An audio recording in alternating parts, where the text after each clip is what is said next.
Bueno, bienvenidos a todos, espero que escuchen bien, cualquier cosa avisan si no.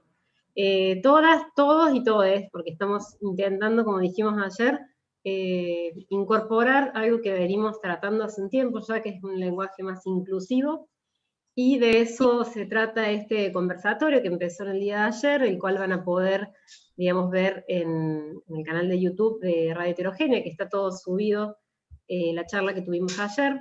Me presento, mi nombre es Alejandra Sánchez, estoy junto a Florencia Rizolo y a Agostina Chuguru, y bueno, juntas vamos a tratar de poder analizar, entender y comprender un poco esto que es una comunicación con perspectiva de género, que ayer dimos cuenta por qué era necesario y debatimos un poco lo que es la línea editorial de Radio Heterogénea, que nos convoca para poder pensar esta forma de comunicar. Hicimos un breve repaso, hablamos de esta línea editorial, y después contamos, pero como dicen, a veces el público se renueva, que, bueno, ¿cuál fue el disparador que hizo nos planteáramos ya hacer esto que estaba siempre en carpeta y teníamos ganas?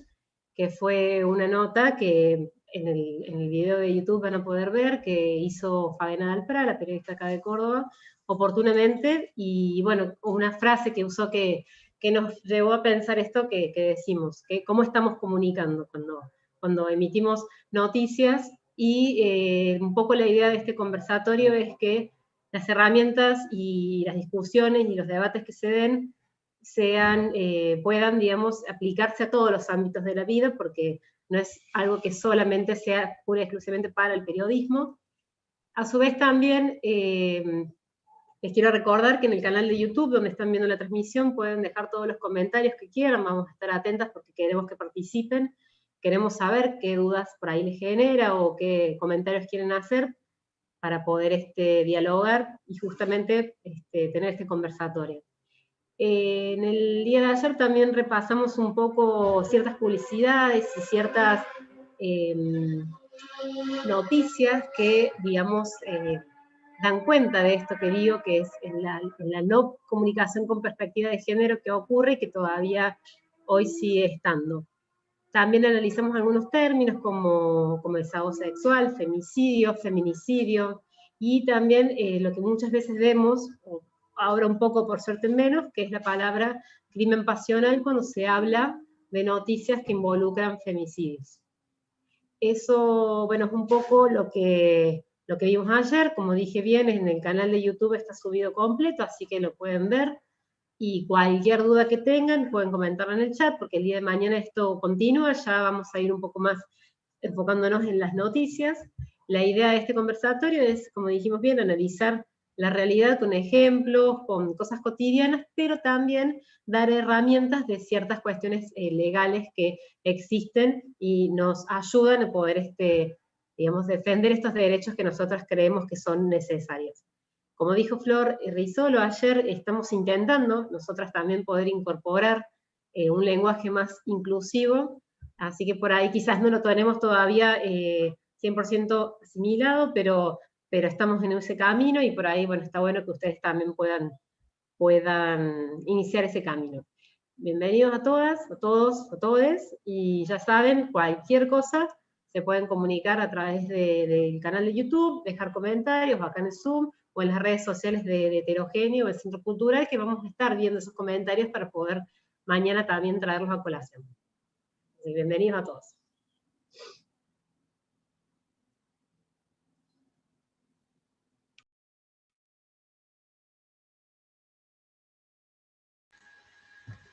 Vamos a iniciar el encuentro del día de hoy, dándoles la bienvenida, como ya lo realizó Ale.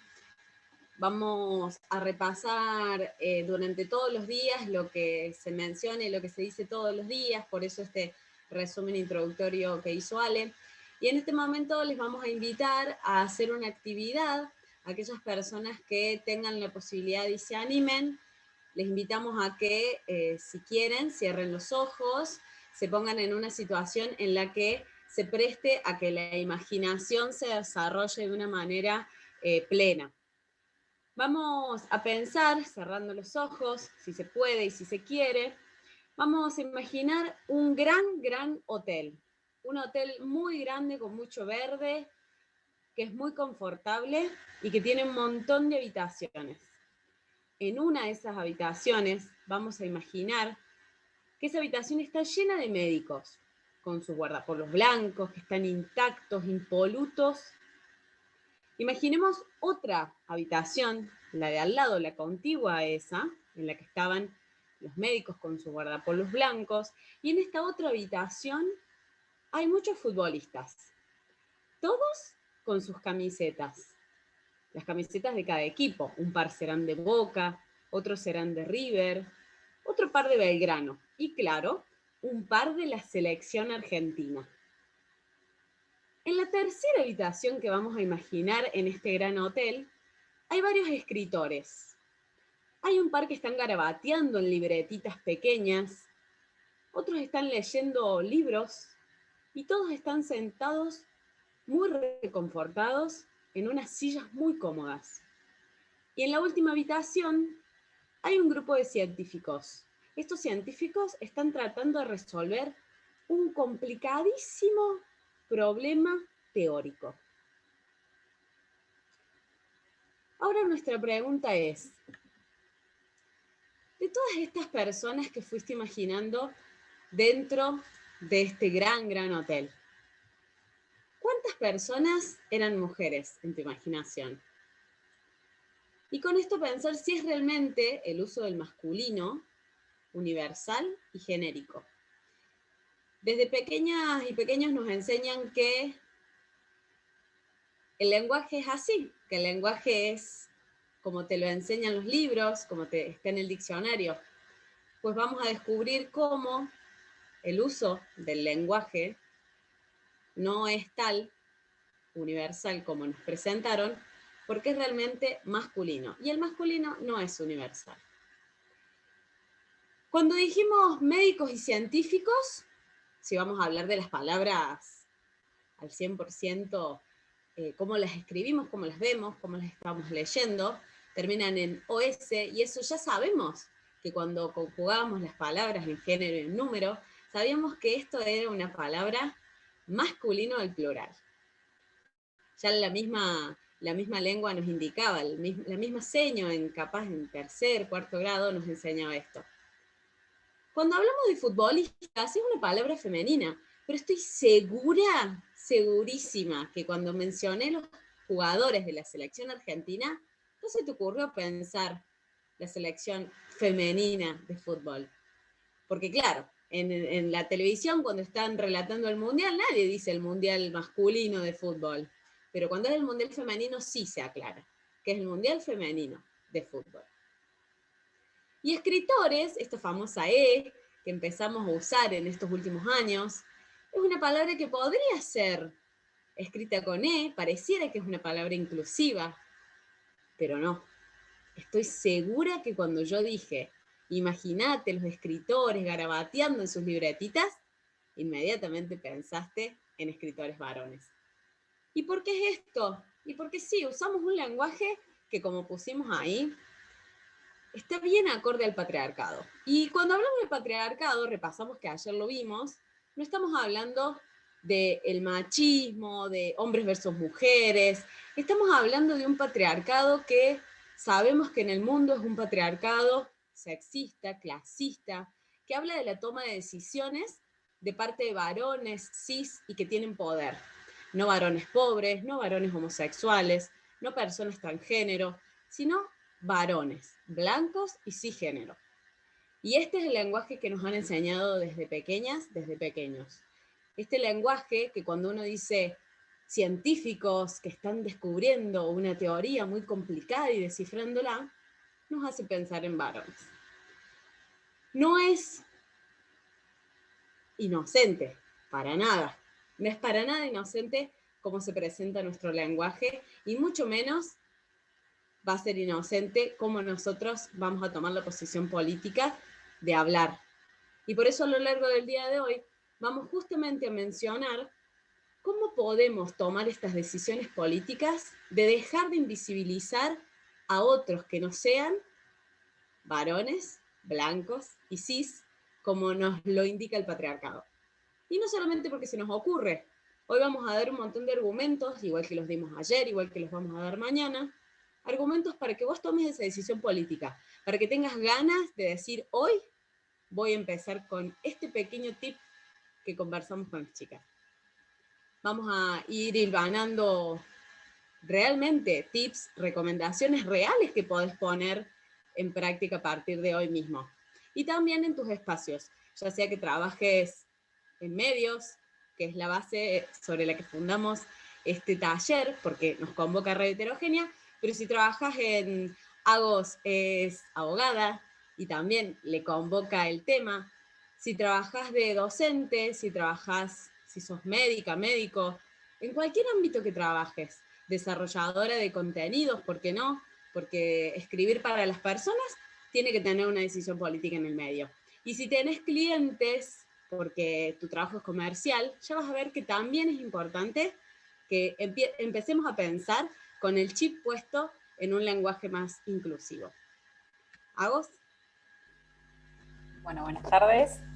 En este caso, nosotras, en relación con lo que viene diciendo Flor, de la construcción del lenguaje y demás, tomamos estas plaquitas que les vamos a ir comentando, que en realidad tomamos fragmentos de...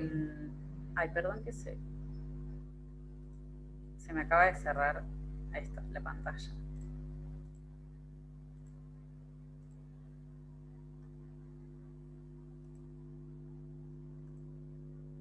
Ahí estamos. Perdón, se me había cerrado la pantalla. Estas placas, como les decía, son fragmentos que tomamos del discurso que dio María Teresa Andrueto en el Congreso de la Lengua Española, que se realizó en marzo del año pasado acá en la ciudad de Córdoba.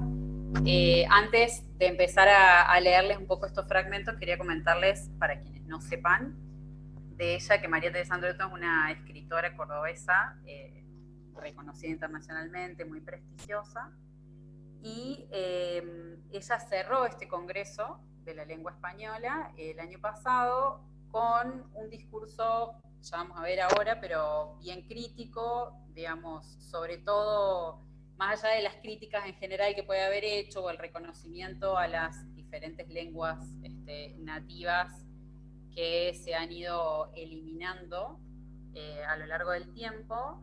Ella también hizo una crítica a la cuestión de que no se discuta o no se hable en la RAE, por ejemplo, sobre lenguaje inclusivo y qué implicaba el lenguaje inclusivo. Yo les voy a leer algunos fragmentitos de estas placas, como para ver por qué, digo, en esto que viene mencionando Flor, nosotras cuando pensamos este taller, estas charlas, enseguida nos remitimos a esto, pero sobre todo porque representa un poco lo que consideramos también en consideración al lenguaje inclusivo, a lo que a veces hablamos como lenguaje de género o lenguaje no sexista particularmente, que ya van a comentar las compañeras en un rato. Ella hace algunas menciones como, por ejemplo, esto de que en la lengua se libran batallas o se disputan sentidos. esta otra cuestión que dice, un idioma es una entidad en permanente movimiento, una inmensidad, un río, y en su adentro caben muchas lenguas como caben muchos pueblos. Y esto, hago un paréntesis, tiene un poco que ver con lo que sucedió en este congreso, donde en ese momento quien era el presidente de la Nación hizo referencia a que por suerte hablábamos español, porque si no, no podríamos, digamos, considerar que el uruguayo habla en uruguayo, que el argentino habla en argentino, el peruano habla en peruano, no nos entenderíamos. Digo, con ese argumento es que venimos a traer esto de decir como hay muchas más lenguas que debemos respetar, sobre todo las lenguas nativas, digamos, y en esto que ella dice que caben muchas lenguas como caben muchos pueblos. Otra de las cuestiones que dice es que el pensamiento se construye en y con el lenguaje a través del cual se manifiesta, y ella dice podríamos avanzar un paso en nuestro razonamiento y decir que se trata en realidad de una demanda de uniformidad no solo en los modos de decir, sino también en los modos de pensar, ¿no? Digo, lo que decimos luego pensarlo y representarlo, que ya vamos a volver sobre eso. ¿Pasamos, Flor? Ahí estamos. Otra de las cosas que ella dice es que en territorio argentino hay más de 19 lenguas, que esto es lo que les decía recién, que lograron sobrevivir, no sin resistencia, y esto me parece importante, que tiene que ver con lo que acabo de mencionar, que dice desde que el rey Carlos II prohibió por decreto el uso de las lenguas nativas, lo que nos demuestra que leer y escribir es un instrumento de poder. El lenguaje inclusivo nos pone delante la carga ideológica de la lengua, que habitualmente no es invisible. Esto me parece también bastante interesante para luego charlarlo, que dice lo que queda claro es que se trata de una cuestión política, de que la lengua responde a la sociedad en la que vive, al momento histórico que transitan sus hablantes.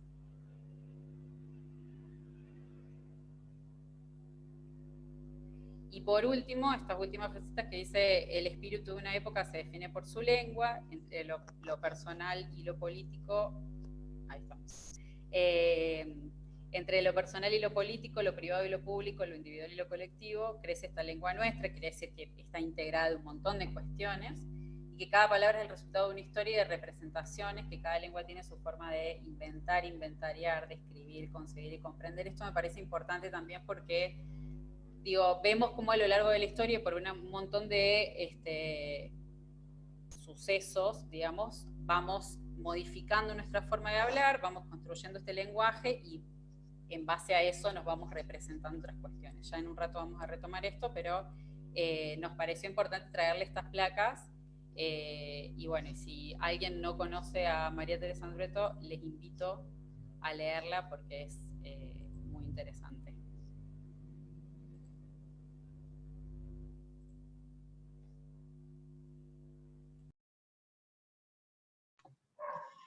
Bueno, una de las cosas muy interesantes que hablaba recién a vos es el tema de lo político, porque consideramos que no nombrar desigualdad, digamos, no incluir, es político, porque genera una desigualdad.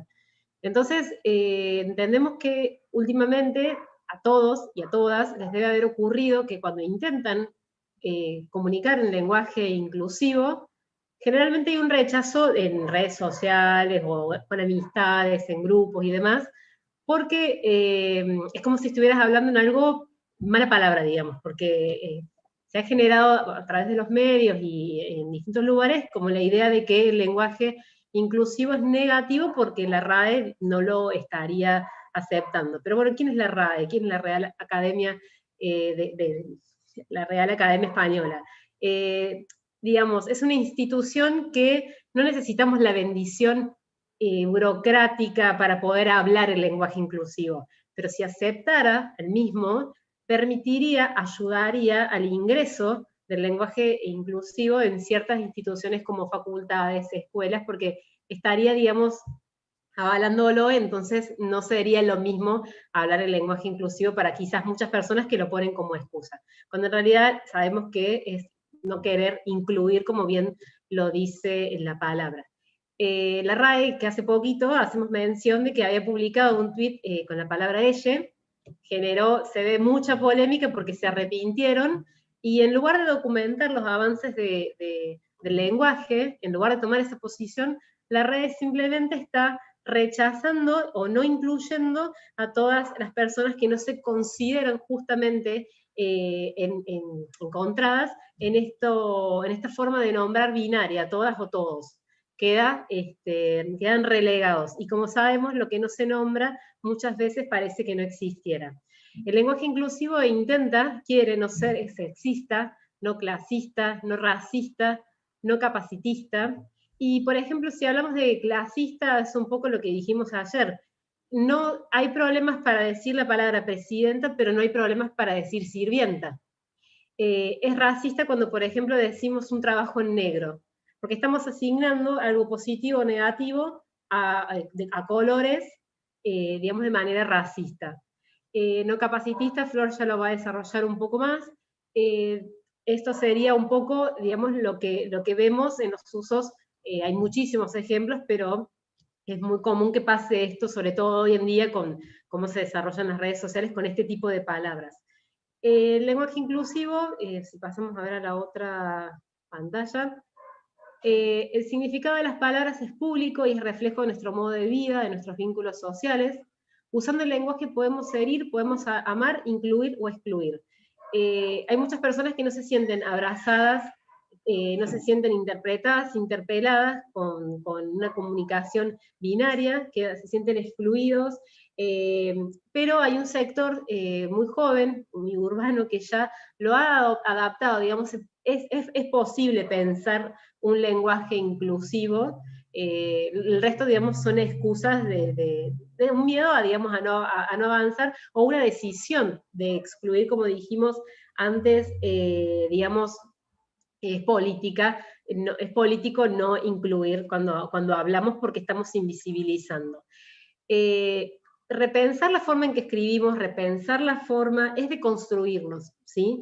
Y en esa deconstrucción, como decíamos bien, vamos a poder incluir, poder amar, poder abrazar a quienes no se sienten, digamos, nombrados. Con Flor este año nos pasó en Radio Heterogénea la posibilidad de hablar con Celeste, la primer locutora trans de Radio Nacional, y ella, bueno, nos nombraba esto, que a pesar de que parecía difícil incorporar el lenguaje inclusivo, ella dijo, yo no puedo no nombrarlo y no hablar en lenguaje inclusivo porque estoy excluyendo. Entonces, el día que a mí alguien me dijo que se sentía excluido cuando utilizaba una forma de comunicar binaria, dije, basta.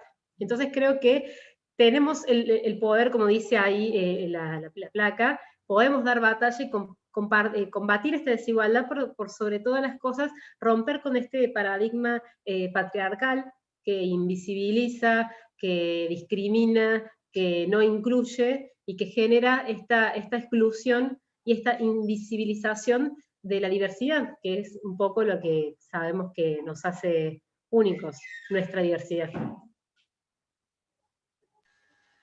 En este sentido que mencionaba recién Ale, de que el lenguaje inclusivo, por ahí lo confundimos un poco con lenguaje no sexista, y por qué hablamos de un lenguaje inclusivo que es lo que engloba todo el resto de la posibilidad de combatir esta desigualdad, y Ale hablaba de un lenguaje no sexista, no capacitista, no clasista, y en este caso, les presento algunas opciones que cotidianamente escuchamos y que cotidianamente tendríamos que tratar o podríamos tratar de combatir un poco. El lenguaje es muy capacitista porque no respeta la diversidad en igualdad de oportunidades de las personas con discapacidad. Primero, lo que no se nombra no existe, o lo que se nombra mal, estamos restándole valor o estamos dándole algunas otras características que no las tienen. Entonces las personas con capacidades especiales o capacidades diferentes, en realidad somos todas las personas. Si minimizamos y tratamos de pobrecito o pobrecita, de enfermito, de enfermita, a una persona con discapacidad, estamos achicando a esa persona, no le estamos dando el valor y quizás ni conocemos a esa persona, y eso es lo que más deberíamos desear. En cuanto a esto, siempre recuerdo a una alumna, una estudiante de un colegio en el que trabajé, Ella tenía una enfermedad que fue progresiva y la dejó en una silla de ruedas. Ella dice, yo soy la silla de ruedas, decía ella. Hay una charla TEDx de Rosario Peñasola, si la quieren buscar. Es una persona con discapacidad y ella dice que una de las cosas que más le molesta es que todo el tiempo ella siente, porque se lo dicen, que están pensando por qué ella está en silla de ruedas. Y ella dice, primero deberían pensar si soy buena o mala persona, qué hago en mi vida, cómo es mi nombre, y después pensar por qué estoy en una silla de ruedas. Tendría que ser cotidiano y normal pensar que una persona que está en silla de ruedas y que es una persona discapacitada es igual que cualquier otra. Puede ser una mala persona. Ella dice en su charla TEDx que ella podría ser una asesina serial y nadie se daría cuenta porque la tratan de pobrecita, de niña. Y si así fuera... Entonces ella siempre plantea, la conocimos en esa instancia y tuvo que ingresar al colegio en el que nosotras con Ale trabajamos porque en otro colegio ella no tenía la posibilidad física de ingresar al establecimiento y se tuvo que cambiar de colegio. Y ahí la conocimos a Rosario. Les invito a que busquen la charla TEDx de ella y la escuchen, es muy divertida sobre todo. Y también tiene un proyecto en el que habla sobre la sexualidad de las personas con discapacidad, porque también uno de los tabús grandes es, ella siempre cuenta que al ser adolescente, ahora es una joven, que todo el mundo piensa cómo desarrolla su vida, y ella dice igual, nada más que en lugar de ser de 1,70 m, será de 1,20 m, pero ella dice que su realidad es igual que la de casi todas las personas. A las personas ciegas se las nombra a veces como no videntes, y estas personas no quieren que se las nombre por lo que no son, no videntes. Entonces proponen que el término correcto es persona ciega, no cieguito, cieguita, y seguir minimizando el valor de esa persona, sino es una persona ciega. Igual que las personas sordas. Lo mismo pasa el sordito, no, ¿por qué sordito, sordita? Esto el lenguaje hace mucho daño y nos lo dejan muy claro las personas sordas, las personas ciegas y las personas discapacitadas al pedir que se las trate de otras maneras. Sobre todo por lo que son y no por lo que no son. Y lo más importante es no aniñar a estas personas en el trato cotidiano, porque con las palabras, a veces tratándolos de tontos o de tontas, porque así es como se sienten estas personas, los estamos minimizando, como les decíamos recién, y pierde valor la opinión o la capacidad o el lugar que ocupan en el mundo. Y no es así. Les decíamos recién que esto también le puede servir a un montón de personas, no solamente desde la comunicación y que tengan ganas de cambiar sus expresiones hacia otras personas, sino que también sirve en el mundo de los negocios. Hasta Google se dio cuenta de esto. Lo titulé Google es más inclusivo que las propias personas. Ojo, que a Google lo hacen personas, y estas personas tomaron decisiones políticas. En el 2018, Google decidió modificar su sistema de traducción para afrontar el sesgo de género. Ahora ofrece opciones femenina y masculina en traducciones de términos que en otros idiomas, y eso ya hace un ruido, ¿no? Porque, por supuesto, Google va a tener el idioma del lugar físico en el que fue inventado, construido y que se desarrolló. Entonces, el lenguaje original de Google siempre es el inglés. En este caso, modificó el famoso Google Translate, el traductor de Google, para que las palabras fueran traducidas tanto al femenino como al masculino, porque así lo indican otros idiomas que no son neutros como el inglés. Por ejemplo, la palabra escritor, que es writer, si una persona traduce esta palabra al español y lee así como está escrito acá, va a decir escritor.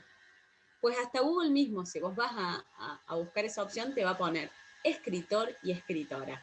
Lo mismo pasa con parent, que es una palabra que no tiene una traducción exacta y literal al español, porque es padre y madre, incluye a las dos, o los progenitores, pero el español es un poco menos inclusivo.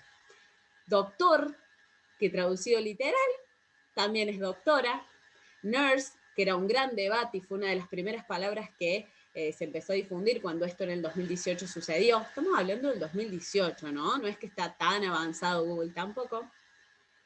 Enfermera era lo primero que te decía si vos ponías esta palabra, y sin embargo también es enfermero, aunque en eso también está el sesgo de género, porque normalmente pensamos, cuando hablamos de enfermería, pensamos en mujeres, casi en un 99%. Presidente, como recién dijo Ale, nos costaba un montón decir presidenta o no. Cuando asumió Cristina Fernández de Kirchner, a un gran porcentaje de la sociedad le costó muchísimo decir presidenta, sobre todo porque los medios así lo quisieron y los medios así lo pusieron en debate. Y teacher, creo que el 80% de la docencia en nuestro país o en nuestra provincia está compuesto por mujeres. Pues aquí estaba teacher siendo maestro. Pues no, es maestra, maestro, docente. Y así también les cuento que Google hace poco hizo un taller, una capacitación para mujeres, en el que contó que cuando en el directorio de las empresas, el año pasado, había mujeres, cuando en los directorios y en los lugares de toma de decisión había mujeres, las ventas eran mayores en un 19% a las empresas que no estaban integradas por directorios mixtos o con un poco de más inclusión. En este sentido, estamos viendo que hasta las grandes empresas empiezan a pensar y a incluir y a hacer un poco más diverso todo el ecosistema de sus negocios. Pero en este taller no solamente estamos hablando de género binario, sino también vamos a pensar en cómo quizás, si yo digo doctor o doctora, hay personas que así todo no se sienten identificadas, identificados o identificadas.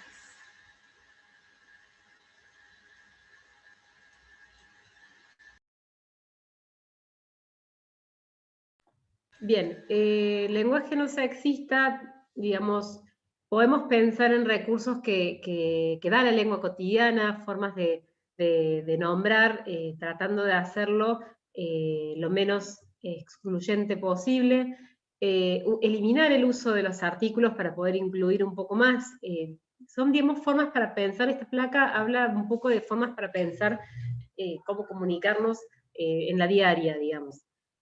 Cuando hablemos de sustantivos colectivos, familias, personas, población, alumnado, invertir o alterar los géneros y, bueno, por supuesto, la famosa E que está siempre en disputa, podemos utilizarlo como les invitamos, les esperamos, les damos la bienvenida, y de esa forma estamos evitando un poco la comunicación pura y exclusivamente binaria.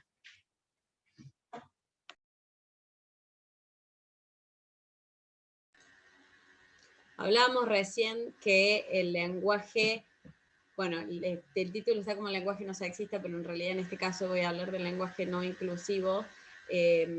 Si una trata de hablar un poco con menos sesgo de género en el lenguaje, quizás por propia voluntad y con buena voluntad, ponemos las X, los arrobas, y esto es exclusivo y deja afuera a las personas usuarias de lectores de pantalla, que son justamente los que hablábamos recién, las personas con discapacidad, las personas ciegas, que utilizan estos lectores de pantalla y que le traducen al lenguaje oral lo que está escrito. Entonces, en ese sentido, no vamos a utilizar lenguaje inclusivo si estamos poniendo palabras que hay un montón de personas que no pueden interpretar. Imagínense cómo un lector de pantallas leería un tod@s.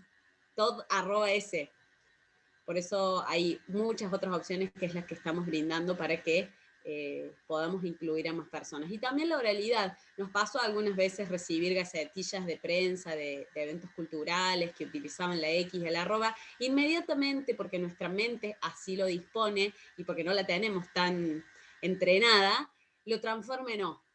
Y pone esa X nuevamente en una situación de exclusión. Entonces nosotras proponemos otras alternativas que no sean usar la X y el arroba, para que tanto la oralidad como las personas usuarias de lectores de pantallas estén incluidas ahí.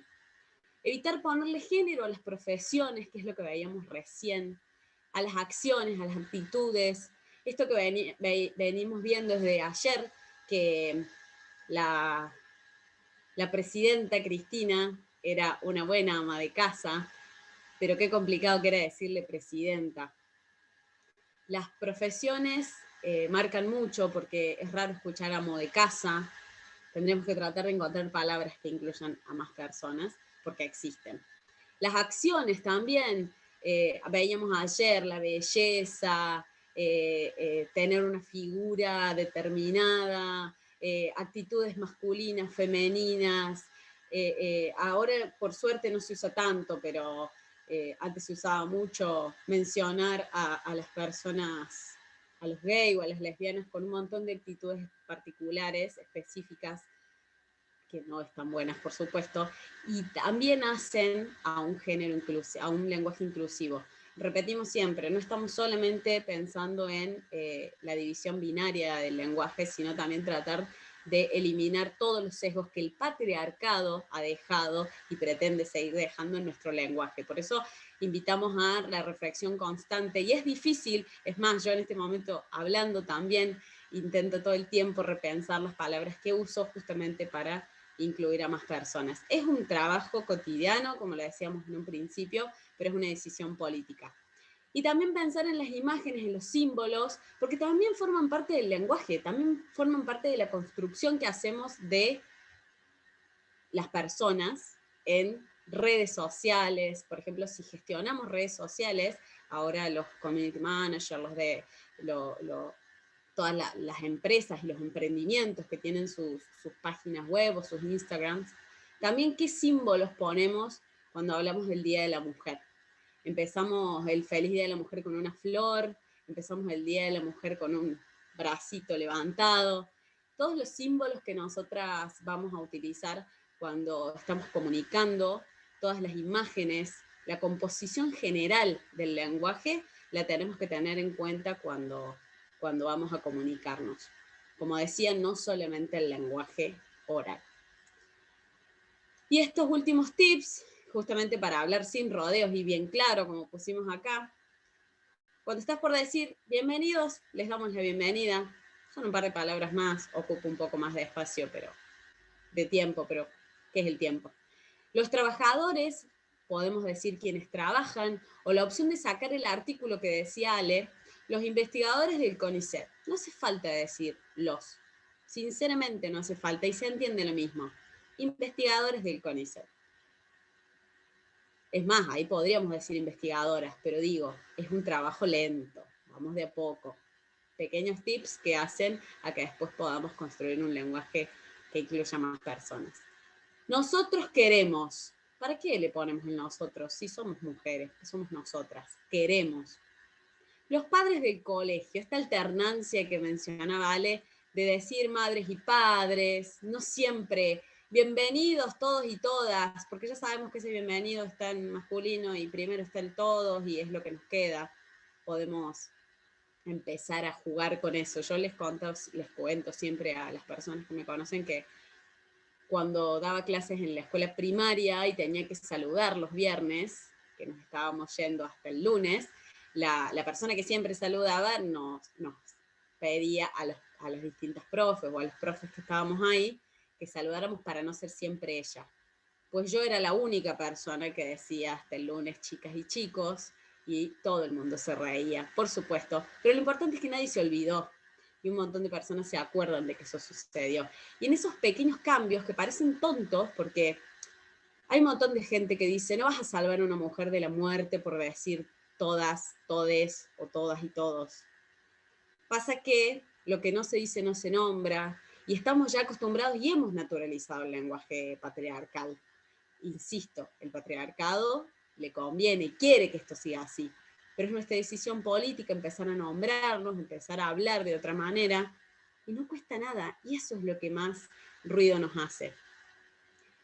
Si vos tenés una marca de ropa, por ejemplo, de ropa femenina, estoy segura que si cambias al femenino tu lenguaje, o a un lenguaje un poco más inclusivo, quizás tu ropa no es tan inclusiva, Pero si empezás a nombrar de otra manera las cosas, va a valer la pena, porque yo creo que el 80% de las personas que compran ropa, demostrado por las encuestas, no es una opinión ni un sesgo de género, son mujeres, porque todavía en el 2020 a los varones, a muchos varones, les compran ropa a las mujeres. Entonces, si empezamos a chipear que del otro lado hay mujeres o personas de género no binario, si empezamos a chipear que el universo abarca todo eso y el universal masculino no existe, vamos a poder cambiar algo. Algo va a hacer ruido, algo va a empezar a moverse para cambiar desde la raíz. Entonces, estas son algunas pequeñas propuestas que hemos hecho desde el lenguaje, que digo pequeñas porque realmente son algunos tips. Mañana vamos a ahondar un montón más en cosas muchísimo más complicadas, porque vamos a hablar de cómo los medios nos han construido estas realidades desde el lado del patriarcado, pero en realidad vamos a dar tips para que eso también nos suceda. Y como dijimos ayer, nosotras nos planteamos no solamente como comunicadoras, sino como personas usuarias de medios, de redes sociales, y sabemos que en las redes sociales se empieza a hacer mucho ruido con un montón de cosas, como vimos ayer que Agos nos contaba lo del femicidio, cómo cambió la terminología legal y cómo las personas y los medios ya empezamos a usarlas, a esas palabras, o también cómo la fuerza de los medios han logrado que las carátulas de desahogo sexual haga ruido en nuestra cabeza. Y todo eso es porque las personas hemos tomado la decisión política de hacerlo así. Si vos todavía no lo intentaste, nosotras estamos en ese proceso, te invitamos a hacerlo.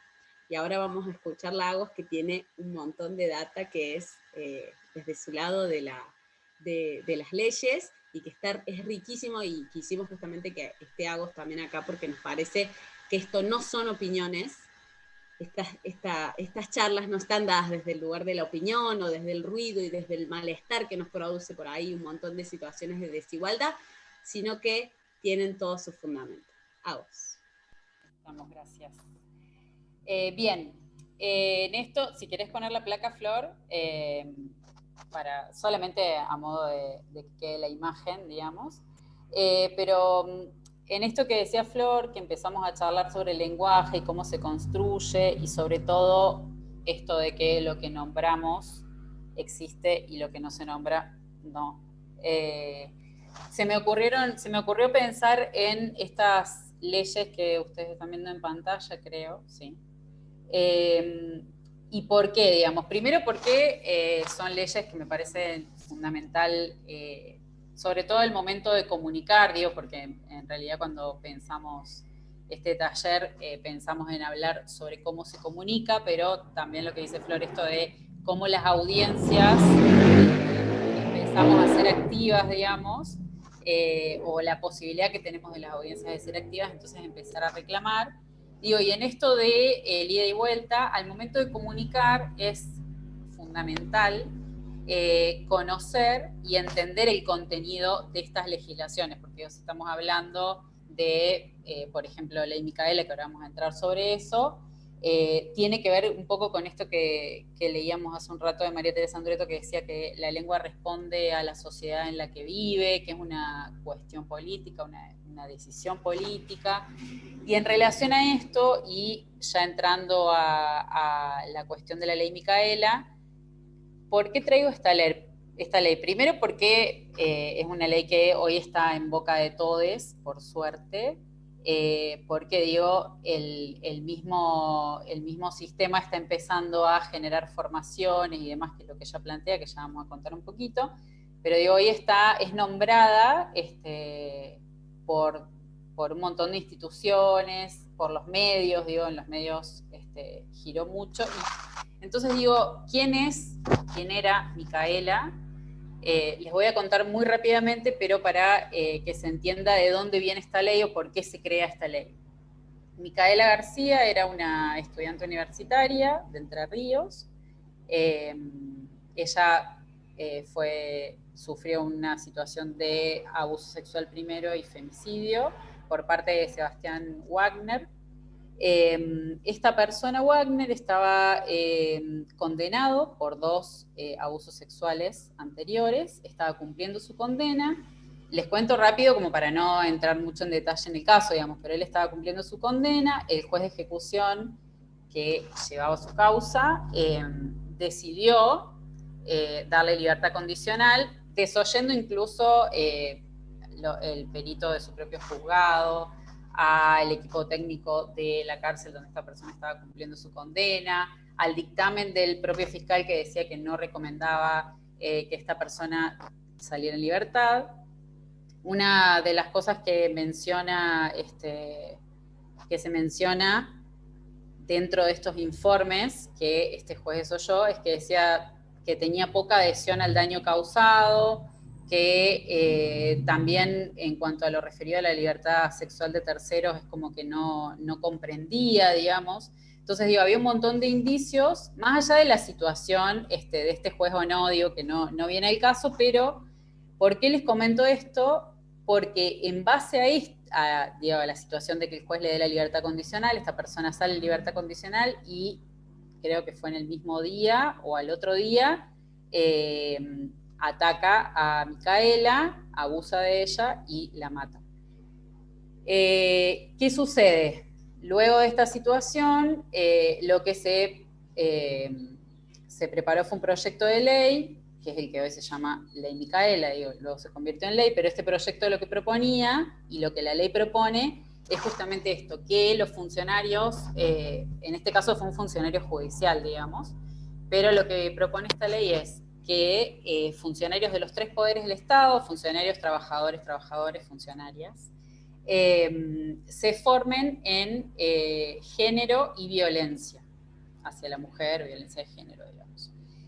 La ley en principio plantea que estas formaciones o capacitaciones sean para los 3 poderes del Estado Nacional, y lo que luego pide la ley en uno de esos artículos es que esto se federalice y por lo tanto cada provincia adhiera a esta ley y en consecuencia se forme o capacite a quienes trabajen en cualquiera de los 3 poderes del Estado, no importa su función, su jerarquía, etc.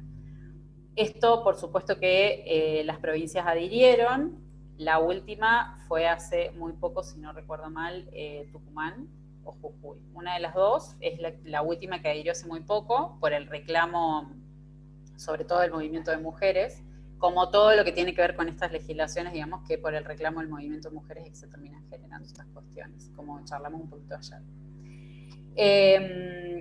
En relación a esto, me parece que es importante también tener en cuenta, y esto es más, para tener en cuenta el nombre de la ley, porque, quiero decir, así como nombramos a las cosas, y esto de cómo mencionamos a las cosas según el momento histórico y las circunstancias históricas, esta ley se llama Micaela justamente por eso, no solo por una especie de homenaje, digamos, a esta militante feminista, estudiante, esta mujer, sino para recordar que quizás, o no, digamos, pero a lo mejor un funcionario del Poder Judicial con cierta formación o ciertas sutilezas, digamos, hubiese tomado otra decisión, quizá esto no hubiese pasado. Por lo tanto, la ley lleva su nombre justamente por esto, digamos, para que recordemos que todos y todas debemos estar formados y formadas en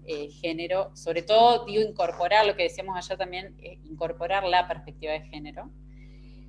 Un dato de color que les traigo, pero lo vamos a pasar rápido, digamos, en relación a la ley Micaela, es que, no me parece menor lo que voy a comentar, pero, dato de color como para pasarlo rápido, es que, no sé si están al tanto, pero hace muy poco tiempo hubo un cruce entre el Poder Ejecutivo de la Nación y el Poder Judicial de la Nación, porque una de las cuestiones que plantea la ley Micaela es que las formaciones a las mayores autoridades, digamos, de los poderes del Estado, la tiene que dar, la ley habla del INAES, que era el Instituto Nacional de las Mujeres,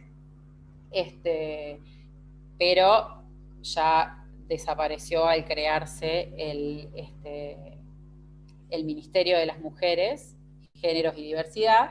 Entonces, este ministerio el que debería formar a quienes componen la Corte Suprema de Justicia de la Nación. ¿Qué sucedió? Que el ministerio instó a los ministros de la Corte para darles la formación, y ellos rechazaron esta formación diciendo que ellos tienen una oficina de la mujer que los iba a formar o que los venía formando. Entonces, digo esto como dato de color porque pensemos que la legislación manda directamente a que el ministerio forme a estos funcionarios, y ellos rechazaron esa... entonces ahí hubo como un cruce entre ambos poderes del Estado, por específicamente la cuestión de la ley Micaela. Otra de las leyes que me parecía importante mencionar es la Ley de Protección Integral de las Mujeres, que es la que se conoce normalmente o vulgarmente como de violencia de género.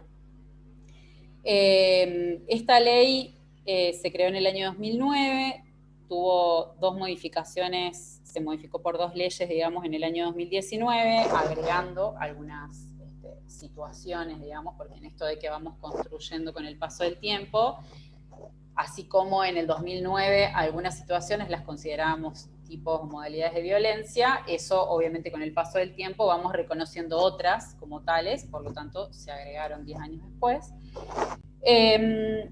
Y en esto, digo, sin dar demasiados detalles ni hablar de cuáles son los tipos de violencia ni las modalidades, sí me parece importante que esta ley lo que viene a hacer es a nombrar algunas situaciones que históricamente venimos viviendo las mujeres y diversidades, digo, porque esta ley obviamente es extensiva, pero la ley se llama Protección Integral de las Mujeres. Pero digo, viene a ponerle nombre a situaciones que venimos viviendo históricamente, y a mí me parece importante esto porque son años de reclamo, digamos, del movimiento de mujeres para lograr una legislación justamente que garantice el derecho a una vida libre de violencias, digamos. Entonces, esto implica múltiples cambios culturales, múltiples cambios, sobre todo en la forma de reconocer, digo. Y de repente yo pensaba que existe una ley que nos dice que una persona hostigándote, humillándote, digo, la ley nos explica que eso es una situación de violencia psicológica, o que de repente que una persona no te deje manejar tus bienes o tu ingreso económico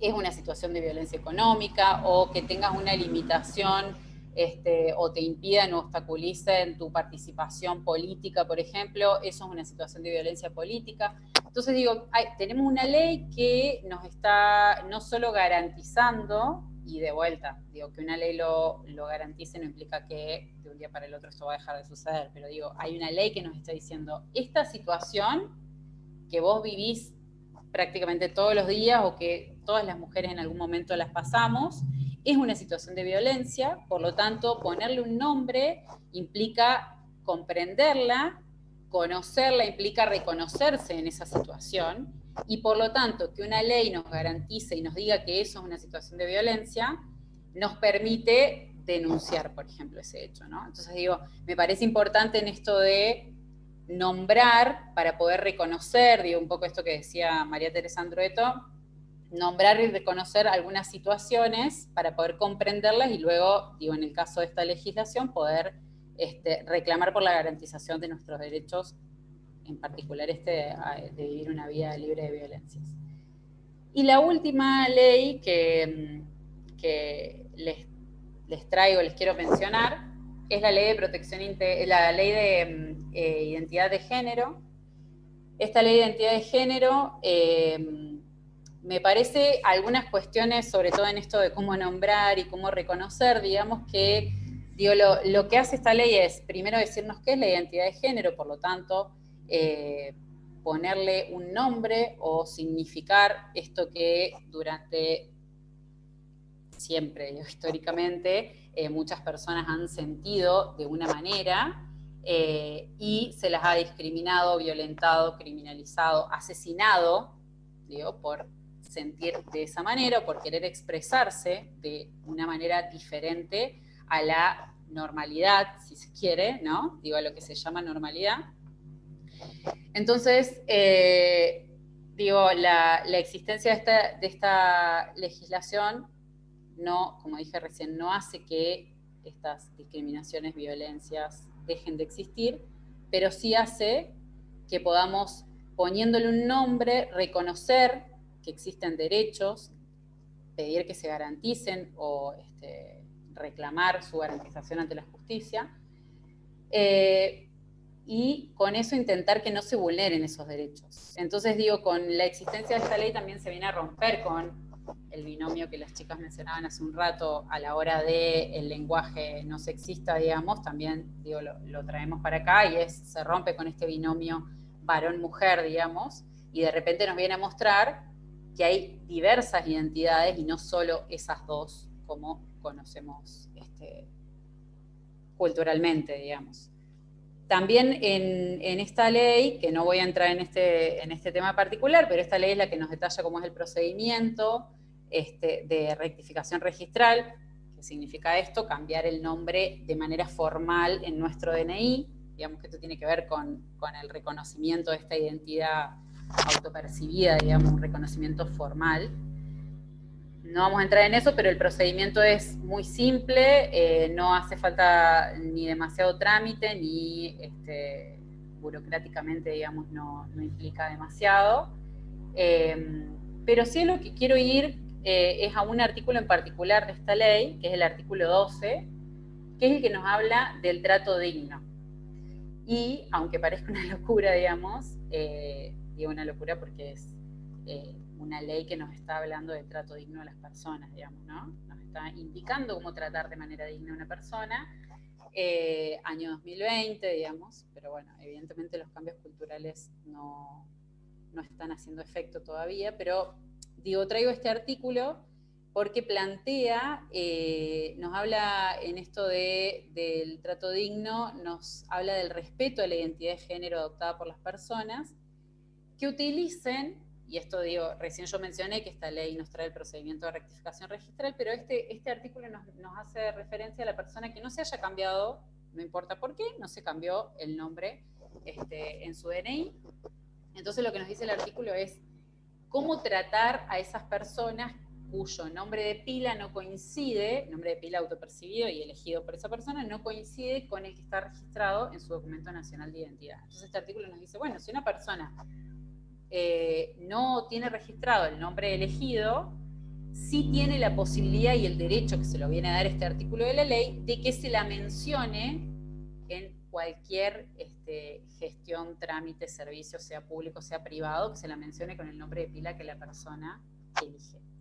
Digo, no, si yo saco un turno médico y me van a llamar o por una pantalla o la persona que me recibe los papeles me va a llamar pegando un grito, que tanto en la pantalla como si lo grita, digamos, el nombre que diga es el nombre de pila autopercibido que yo elijo, más allá de que el documento que yo le entregué a esa persona o el papel de la obra social que le entregué diga otro nombre, digamos, ¿no?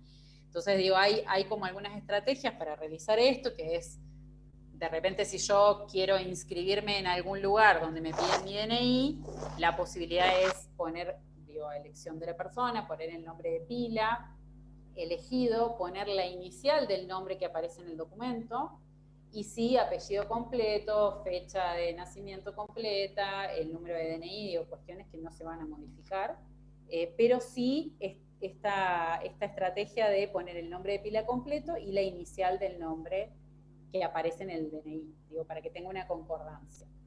Y en relación a esto, me parece importante, sobre todo porque a la hora de comunicar, no sé, comunicar una noticia, de entrevistar a una persona, digo, esto tiene que ver con el respeto a la identidad autopercibida de esa persona, ¿no?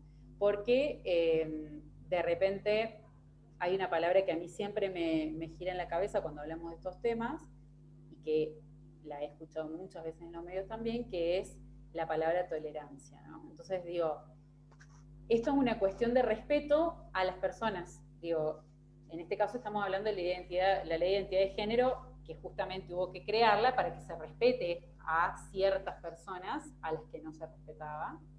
Y entonces pienso, ¿no? Estamos hablando de una cuestión de respeto, de ampliación de derechos, de garantización de estos derechos. y de repente se me viene esta palabra tolerancia, que yo creo que muchas veces cuando se utiliza esta palabra, digamos, me parece que lo que esconde o lo que disfraza, digamos, es odio y desprecio hacia la persona que se considera diferente, porque culturalmente hemos aprendido que es diferente, digamos. Entonces, me parece importante traerla por eso, digamos, porque, de vuelta, lo que decía Flor hace un rato, lo que no se nombra no existe. En este caso me viene esta identidad de las personas.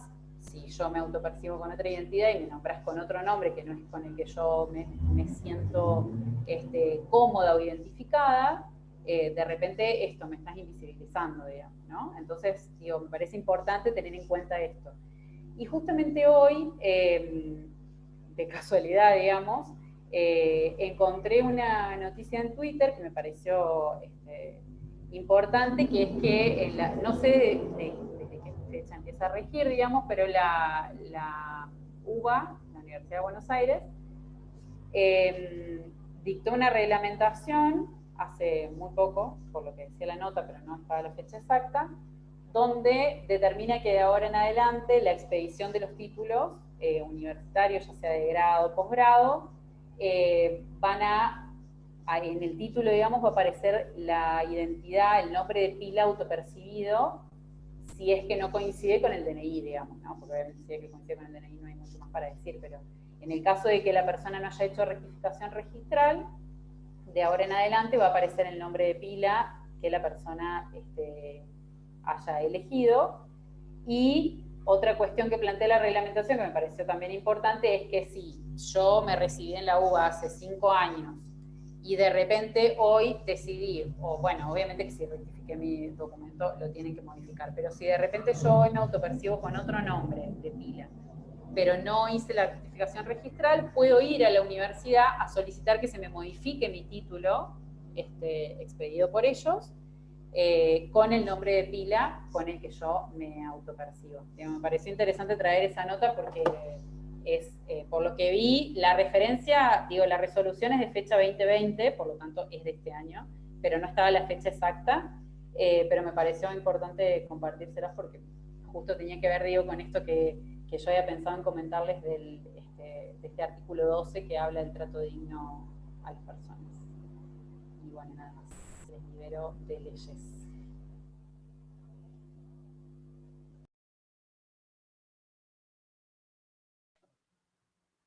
Bueno, eso es un poco lo que hoy queríamos plantear como distintas herramientas legales, ejemplos, herramientas en formas de hablar para que podamos empezar a pensar en una comunicación con un poco más de perspectiva de género. Me gustaría simplemente traer a colación algo que leí, que se habla mucho del movimiento feminista, que lleva años, y que bueno, hoy ha crecido mucho, cómo ha ido evolucionando y cada vez incluyendo más temáticas que, digamos, excluían y peligraban. Inicialmente es conocido que comenzaron las manifestaciones con el Ni Una Menos, el del Ni Una Menos al Vivas nos queremos, después se empezó a discutir en cuestiones de nuestro cuerpo, como ser, por ejemplo, el aborto legal, seguro y gratuito, y a su vez también dentro del feminismo se empezó a pensar y a debatir la inclusión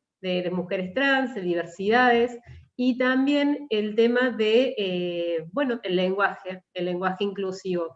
Por eso creo que es una mención importante decir que este movimiento vino a irrumpir con esta forma de comunicar y de vivir y todo el patriarcado que nos atraviesa, como bien lo hemos nombrado a lo largo de este encuentro y del encuentro del día de ayer. No sé si ya estamos con el tiempo, creo. Les recordamos que estos encuentros son tres días que vamos a estar haciendo este conversatorio. Van a quedar todos subidos en la plataforma de YouTube.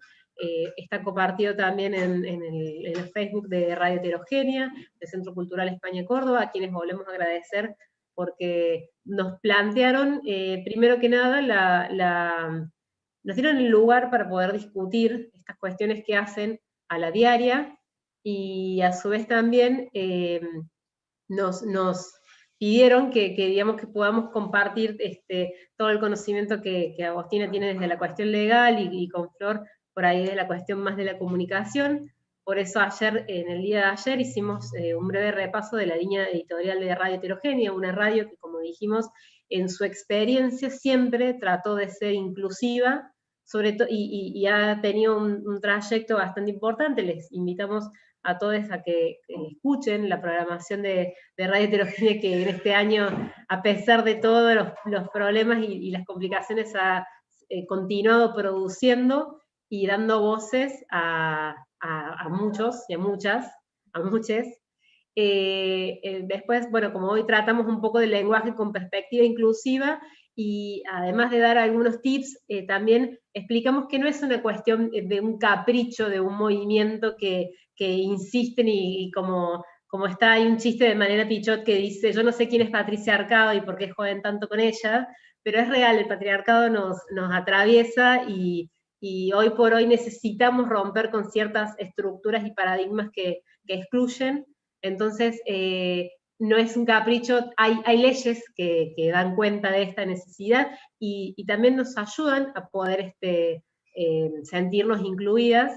Y bueno, mañana vamos a estar ya más bien tratando noticias, especialmente que dan cuenta de estas formas de comunicar que queremos erradicar. Y como sabemos bien, los medios son formadores de opinión, y si continúan replicando ese tipo de titulares o un poco las publicidades que eligen, como veíamos ayer con el trabajo de Flor, esas publicidades que siguen apareciendo en los medios y que continúan reproduciendo este tipo de lenguaje que no suma, que al contrario resta, y bastante. Entonces, bueno, en este tratamiento vamos a ver qué ruidos hacen, qué ruido nos hacen a todos, y por ahí estaría bueno que ahí en YouTube hemos visto, saludamos a Tri Heredia, saludamos bueno, Guille, saludamos a, no quiero olvidarme, Victoria Pérez, que estuvieron ahí presentes, y bueno, también nos compartan si hay, todos estamos atravesados por la diaria, por noticias y demás, si hay algunas que les han hecho ruido, y que participen, porque analizar, entender y cambiar todo esto va a ser una sociedad un poco más justa para todas, para todos y para todes. Así que por mi parte los espero mañana, acá en este mismo canal, y no sé si quieren agregar algo mis compañeras. Les cedo el micrófono. Por mi parte, solo decir que el día de mañana vamos a tratar noticias que están sucediendo en la actualidad y que están candentes. Más o menos hemos tratado de hacer algún recorrido histórico de por qué sucede lo que sucede, tanto con el lenguaje patriarcal o con el lenguaje que va en concordancia con el patriarcado, pero también con la presencia de las mujeres y las diversidades en los medios, que sabemos que es complicado. Vamos a contar algunas investigaciones que se hicieron en torno a la presencia de mujeres. Recién, hace un rato les decía que la presencia de mujeres en directorios de empresas o en espacios de toma de decisiones hace un cambio. Bueno, vamos a ver por qué pasa que todavía en los medios parece que no han tomado la posta de la importancia de la presencia de las mujeres. También el tratamiento de noticias construye la realidad. Sabemos que las noticias justamente son construcciones que hacen los medios de la realidad, de lo que sucede en la cotidianeidad de las personas. También vamos a ver tips, recomendaciones para poder ser comunicadoras o comunicadores que empiecen a visibilizar otras opciones, tanto en el lenguaje como en el tratamiento de las noticias, pero también como personas usuarias de redes sociales o como consumidores o como audiencia, cómo podemos hacer que haya un cambio y cómo hacer que esto realmente suceda. Insistimos estos 3 días que son decisiones políticas que cada persona individual tiene que tomar, pero lo individual es político justamente y hace al cambio. Y justamente vamos a ver mañana que es la realidad, que sucede así, que cuando las personas se organizan hay cambios. Me despido hasta mañana, de las chicas también, de las personas que están en esta transmisión de YouTube. Creo que estuvo transmitiéndose por Facebook, quizás también podemos chequear eso y compartirles que si quieren y se sienten más cómodos y cómodas viéndolo desde el Facebook, lo pueden hacer. Sí, se estuvo transmitiendo desde el Facebook de Radio Heterogénea. Y queda grabado en el canal de YouTube como día 2 de Radio Heterogénea. Gracias. Gracias. Nos vemos. Hasta mañana, a la misma hora. Por el mismo canal.